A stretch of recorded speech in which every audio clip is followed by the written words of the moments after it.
नमस्कार मंडळी, कशा आहात सगळेजण. तर आजच्या ब्लॉगची सुरुवात झालेली आहे रात्रीच्या 11:30 वाजता.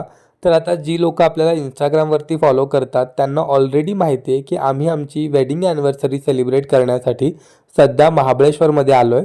आता याच्याच प्रवासाची सुरुवात आम्ही 4 तारखेला संध्याकाळी 11:30 वाजता केली होती. आता 12 वाजता आमचा वेडिंग ॲनिव्हर्सरीचा डे ऑलरेडी सुरू झाला होता. त्याच्यामुळे प्रियंकासाठी मी गाडीतच असं छोटंसं सरप्राईज प्लॅन केलं होतं आणि ते प्रियंकाला प्रचंड आवडलं होतं.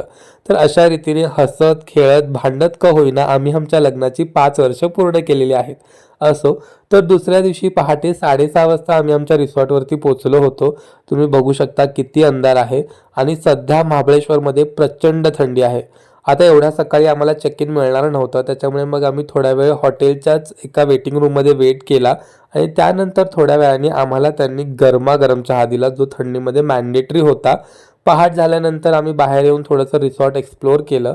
आता हे रिसॉर्ट आम्हाला नवीन नाही आहे, कारण याच्या आधीही आम्ही इकडे आलेलो आहे आणि प्रियंका आणि माझं दोघांचंही हे रिसॉर्ट ऑल टाईम फेवरेट आहे.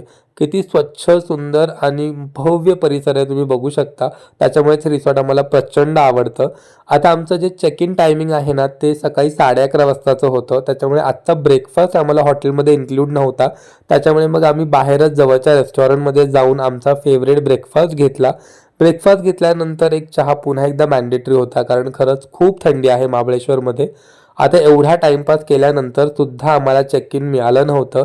त्याच्यामुळे मग हॉटेलच्याच गार्डनमध्ये अजून थोडा टाईमपास केला आणि आज किती वर्षानंतर मी झोपाळ्यात बसलो हे माझंच मला आठवत नव्हतं. तर फायनली आम्हाला आमची रूम मिळालेली आहे. आणि एक गोष्ट सांगू, आम्ही इथे ना डिलक्स रूम बुक केली होती, पण हॉटेलचे प्राईम कस्टमर असल्यामुळे आम्हाला त्यांनी कॉम्प्लिमेंटरी सुपर डिलक्स रूम दिली. भारी ना? कशी वाटली रूम मला कमेंट करून नक्की सांगा. आता कुठे कुठे फिरणार आहे ते उद्याच्या व्लॉगमध्ये सांगतो. भेटूया उद्या. Bye bye.